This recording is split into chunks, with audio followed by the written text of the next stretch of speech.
dari tanpa nama. Bagaimana adabnya bila imam setelah sholat fardu membaca zikir yang keras, tapi masih ada jamaah yang masbuk? Tashwish, mengganggu. La tushawwish, jangan kau ganggu orang sholat. Yang dimaksud dengan kalimat mengganggu itu adalah bacaan selain zikir. Ada orang sholat, Allahu Akbar, tiba-tiba dia di samping nyanyi. Itu namanya mengganggu. Tapi kalau ada orang sholat, yang lain yang sebelah subhanallah, subhanallah, subhanallah, apakah terganggu? Tidak. Yang terganggu dengan subhanallah itu setan. Kenapa? Karena bacaan zikir dengan sholat isinya sama. Aqimis sholata li zikri, dirikanlah sholat untuk zikir mengingat aku.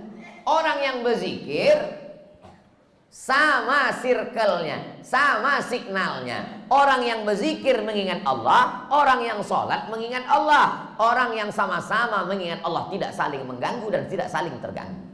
Jadi kalau ada orang sholat, orang sebelah itu berzikir, tapi zikirnya mengganggu, dua kemungkinan. Yang sholat itu setan atau yang berzikir itu setan. Dia udah tahu bahwa zikir itu tidak terlalu kuat, tidak terlalu pelan. Subhanallah, subhanallah. Udah tahu ada orang sholat, kuat-kuat matanya ke situ lah. Subhanallah, subhanallah. Ini setan. Ini setan yang sedang berzikir. Pak Ustadz, zikir setelah selesai sholat itu kan zikirnya sir. Itu menurut mazhab Syafi'i. Zikirnya jahar, mazhab muridnya Imam Syafi'i, namanya Hambali, Imam Ahmad bin Hambal. Menurut mazhab Syafi'i, berzikir itu jahar sementara makmumnya tahu. Kalau makmumnya sudah tahu, zikirnya sir. Maka di sebagian masjid zikirnya sir. Pas imam ditanya, Pak Imam zikirnya kok enggak jahar? Makmumnya udah tahu. Ustaz Somad kalau jadi imam bacanya, saya kalau jadi imam zikir saya jahar. Kenapa Ustaz enggak baca sir? Karena makmum saya ada 3 orang enggak tahu. Yang pertama anak kecil, dia enggak tahu. Yang kedua mu'alaf baru masuk Islam. Yang ketiga orang tua, udah tahu cuman lupa. Maka mereka dikasih tahu. Anak-anak ini pulang ke rumah, nanti ditanya sama emaknya, nah zikir di masjid tadi apa? Tapi kalau saya zikir kuat dia tahu, subhanallah, subhanallah. Tapi tidak terlalu kuat. Nggak mungkin juga orang di masjid zikir sampai subhanallah, subhanallah. Kau zikir apa ngamuk?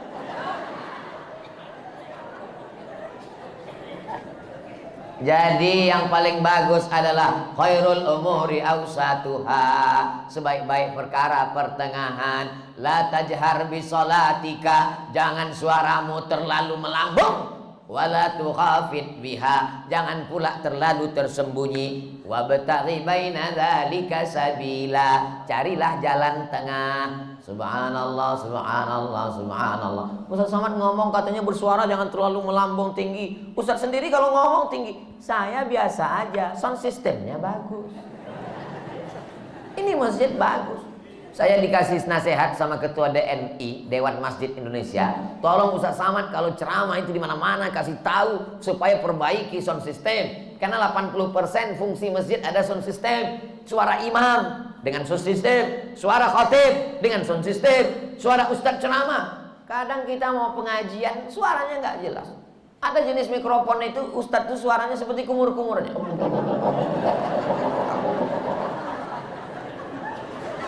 Tapi di masjid Darul Hamid, Baitul Hamid, bait rumah, Hamid rumah orang yang memuji Allah, rumah yang terpuji. Masya Allah, tenang, sound systemnya mantap, cuman agak panas aja dikit.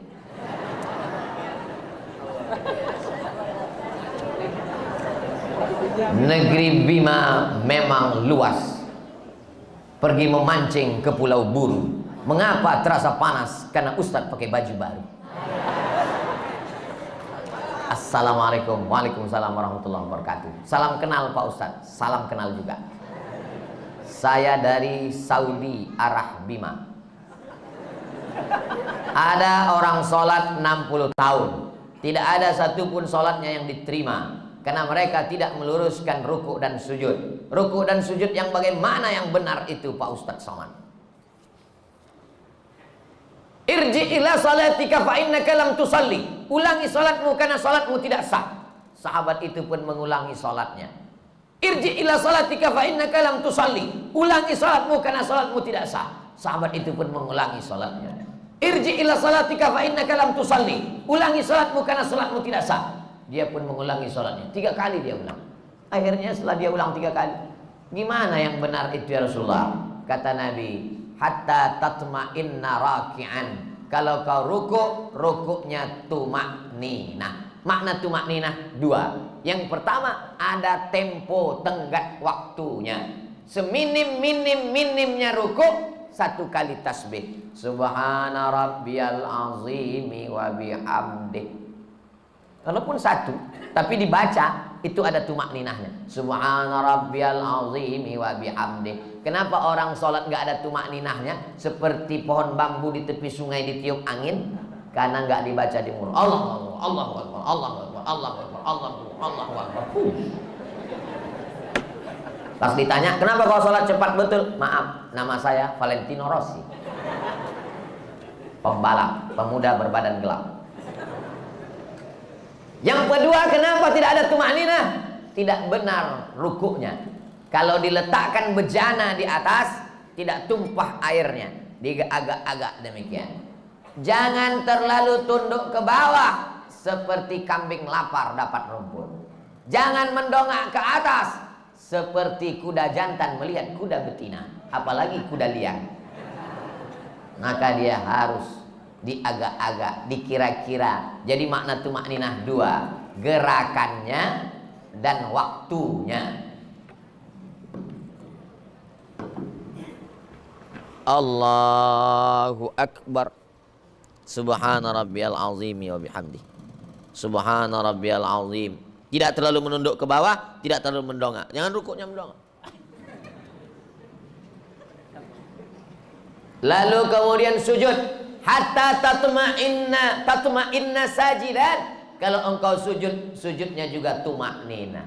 Ujung kaki 2, ujung lutut 2, tapak tangan 2, kening 1. Nggak ada orang keningnya 2. Menempel ke bawah. Ini kening. Apakah hidung juga wajib disentuhkan? Kening ke lantai wajib. Hidung mustahab, dianjurkan. Yang paling bagus hidung. Cuman beda kita dengan orang Arab. Orang Arab tuh nggak terlalu terpaksa, kena dia. Kita memang agak kita paksakan dia. Mohon maaf, yang besek jangan tersinggung. Ini saya cerita tentang saya nih maksudnya. Jadi masalah hidung kena itu mustahab, dianjurkan. Bagaimana kalau orang pakai peci sampai keningnya tertutup? Ada orang pakai peci gitu. Makanya sebagian orang kadang kalau mau sholat dinaikkannya ke atas. Supaya menempel ke bawah. Afdalnya demikian. Bagaimana kalau ada orang keningnya tertutup? Maka sesungguhnya kain pada bagian tubuh yang menutupi tidak membatalkan sholat. Mana dalilnya? Karena ada seorang sahabat Nabi sedang sholat, dia ambil ujung jubahnya, dia tutupkan ke atas pasir, karena dia tidak mau keningnya menempel ke pasir karena panas, terik, nggak ada sajadah. Sholat dia, pas mau sujud, ujung jubahnya dia sujud di atas. Itu dalil boleh menempelkan ke kain yang menempel ke badan. Tapi kurang afdal. Yang afdal adalah menyentuh. Begitu yang diajarkan Nabi. Kenapa orang bisa tasbihnya itu cepat sekali? Karena tidak diucapkan di mulut. Kalau diucapkan di mulut pasti pelan. Subhana rabbiyal a'la wa bihamdi. Subhana rabbiyal a'la. Subhanakallahumma wa bihamdika. Tasbih kita pelan itu karena diucapkan. Subhanallah, subhanallah, subhanallah, subhanallah. Jadi kalau ada bapak ibu lihat ada orang cepat sekali, itu karena nggak diucapkan. Nggak diucapkan. Bahkan kata Syekh Ali Jum'ah, itu pakai nafas membantu lebih khusyuk. Diucapkan walaupun sholat zuhur dan asar.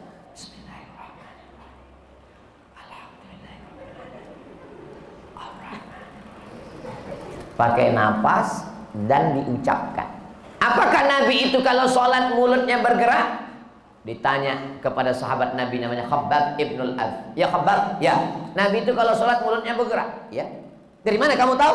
Bittirabi lihiyatih. Aku lihat jenggot Nabi bergoyang. Kenapa jenggotnya bergoyang? Karena dagu dan rahangnya bergerak. Ini ada orang sholat mulutnya nggak bergerak sama sekali. Matanya aja yang bergerak. Sholat apa ini?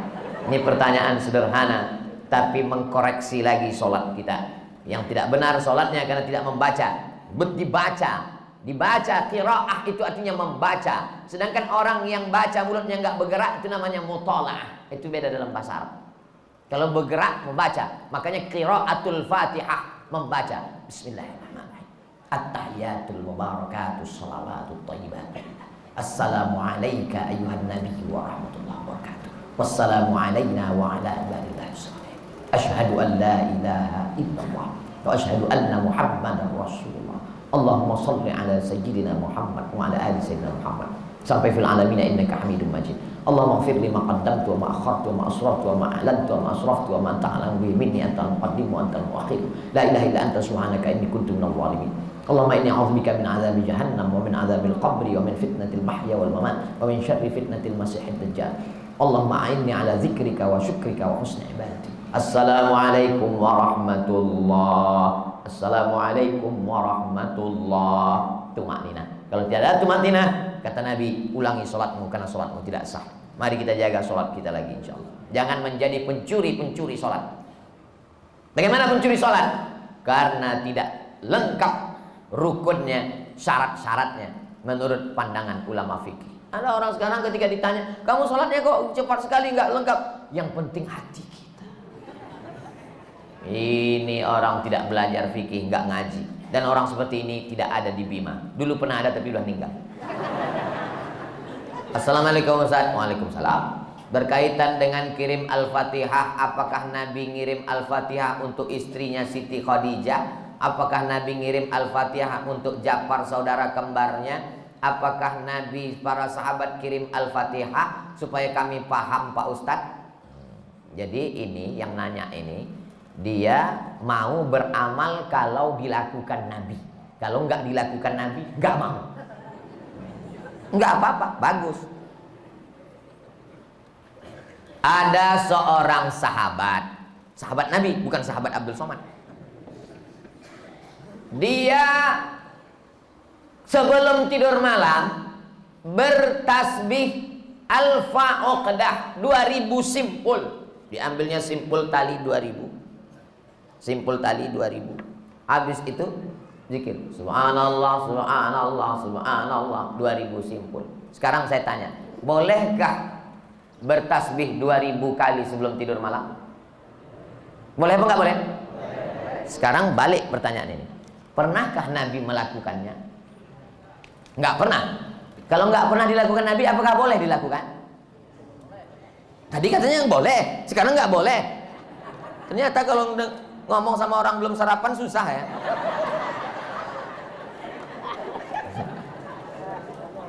Oke, contoh kasus yang kedua.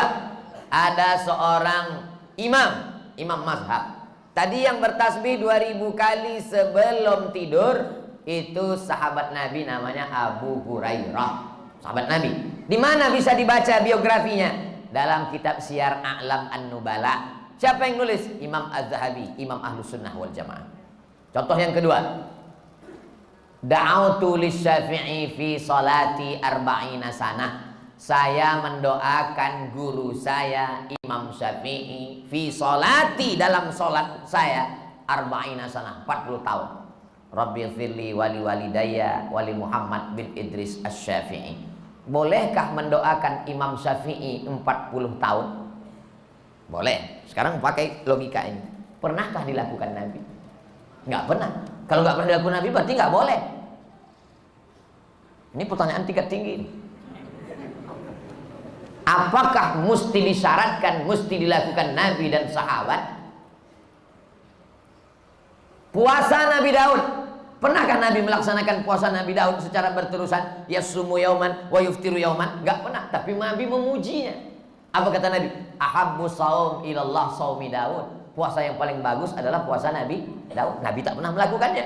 Jadi sunnah ada 3. Yang pertama sunnah fi'liyah, Nabi melakukannya. Yang kedua sunnah qauliyah, Nabi mengucapkannya tapi Nabi tak melakukannya. Ada jenis yang ketiga, sunnah takririyah, Nabi tidak melakukannya, Nabi tidak mengucapkannya, dilakukan orang lain, disetujui Nabi. Mana contohnya? Sami Allahu liman hamidah, Nabi mengajarkan Rabbana lakal hamdu mil'us samawati wa mil'ul ardi wa mil'u ma syi'ta min syai'in ba'di. Tapi ada satu sahabat bacaannya lain. Sami Allahu liman hamidah, Rabbana lakal hamdu hamdan thayyiban mubarakan fi. Selesai salat Nabi tanya, siapa tadi yang baca alhamdulillah hamdan thayyiban katsiran mubarakan fi? Aku enggak pernah ajarkan. Aku ya Rasulullah. Apakah Nabi marah? Aku enggak pernah melakukannya. Kenapa kamu pandai-pandai buat doa itu? Kau masuk neraka jahanam. Apa kata Nabi? Apa kata Nabi? Ra'aitu bid'an wa salasuna malakan yabtadirun. Aku lihat 39 malaikat turun dari pintu langit ingin mencatat doa yang kau baca. Enggak pernah dibaca Nabi. Begitu juga dengan Allahu Akbar kabira, diriwayatkan oleh Abdullah bin Umar bin Khattab. Nabi mengajarkan Allahumma ba'id baini wa baina khataayaya kama ba'adta bainal masyriqi wal maghrib. Sahih Bukhari. Allahu Akbar kabira ada juga dalam Sahih Bukhari. Nabi tidak pernah mengucapkannya. Siapa yang membaca itu? Sahabat. Allahu Akbar, tiba-tiba ada sahabat di belakang. Allahu Akbar kabira walhamdulillahi katsira wa subhanallahi bukratan wa asila. Titik. Wajhatu wajhiya itu iftitah lain. Selesai salat Nabi tanya, siapa tadi yang baca Allahu Akbar kabira? Ana ya Rasulullah. Apa kata Nabi? Futihat abwabus sama, terbuka pintu-pintu langit, malaikat turun mencatat doa yang kau baca. Ini jenis takriri. Makanya perbuatan kalau tidak dilakukan Nabi adalah bid'ah. Betul kata Imam Syafi'i, kalau dia bertentangan dengan syariah. Selama masih ada dalilnya, tidak bertentangan dengan syariah, maka dia tidak disebut bid'ah dhalalah, tapi dia disebut dengan mahmudah. Sekarang tentang mengirimkan Al-Fatihah kepada orang meninggal dunia, sampai apa tak sampai? Siapa bilang sampai? Memangnya yang udah meninggal tuh pernah ngasih tahu? Alhamdulillah titipannya udah sampai, makasih ya. Imam Ibnu Taimiyah punya murid namanya Imam Ibnul Qayyim Al-Jauziyah. Punya kitab namanya Kitab Ar-Ruh. Sudah diterjemahkan ke bahasa Indonesia 3 huruf, R-O-H, roh. Di situ diceritakan Imam Ahmad bin Ambal lewat di suatu makam. Ada orang baca Quran. Kata dia, berhenti, jangan kau baca. Lalu disebutkanlah sanad-sanadnya bahwa membaca Quran itu untuk orang meninggal dunia tidak terlarang. Tentang kitab roh ini tidak diragukan, karena ada seorang dapat gelar doktor gara-gara meneliti kitab roh, namanya Dr. Bassam dari Kuwait. Umar bin Khattab punya anak laki-laki namanya Abdullah bin Umar bin Khattab. Dia pesan, kalau aku meninggal dunia, nanti bacakan di atas makamku pangkal Al-Baqarah 5 ayat sampai wa ulaika humul muflihun, dan ujung Al-Baqarah 3 ayat lillahi ma fis samawati sampai habis. Pesan Abdullah bin Umar bin Khattab kepada orang, nanti kalau aku sudah meninggal. Berdasarkan itu Imam Nawawi meninggal tahun 676 dari kalangan mazhab Syafi'i, dalam kitab Al-Azkar mengatakan, wa in khatimul qur'ana fahuwa hasanun. Seafdal-afdalnya dibacakan sekhatam Al-Quran. Kalau tidak sanggup sekhatam Al-Quran, likulli syai'in qalbun, segala sesuatu punya hati. Wa qalbul Quran Yasin, hatinya Al-Quran adalah Yasin. Enggak sanggup juga Ummul Quran Al-Fatihah. Itulah dia dalil-dalil orang yang membacakan Quran. Kalau enggak setuju, jangan salahkan orang karena orang punya dalil. Saya nggak setuju, nggak usah lakukan. Yang tidak boleh itu adalah tidak ada ulama satupun yang membolehkan, dia membuat sendiri. Nah, itu nggak boleh. Imam Nawawi, ini Imam Nawawi bukan imam sembarangan. Dia bukan selevel Imam Samudra, apalagi Imam S. Arifin. Imam Nawawi, kalau kita baca kitab pertama Sahih Bukhari, di bawah Sahih Bukhari Sahih Muslim. Imam Muslim muridnya Imam Bukhari. Kalau kita baca Sahih Muslim kita nggak paham, kita mesti baca kitab Al-Minhaj Syarah Sahih Muslim Ibn Al-Hajjaj Imam Nawawi. Imam Nawawi itu dalam kitab fikih, kitab besar Al-Majmu' Syarah Muhazzab, Raudatul Talibin wa Umdatul Muftin. Saya ngajar hadis arba'in, hadis paling sedikit kecil arba'in, Imam Nawawi.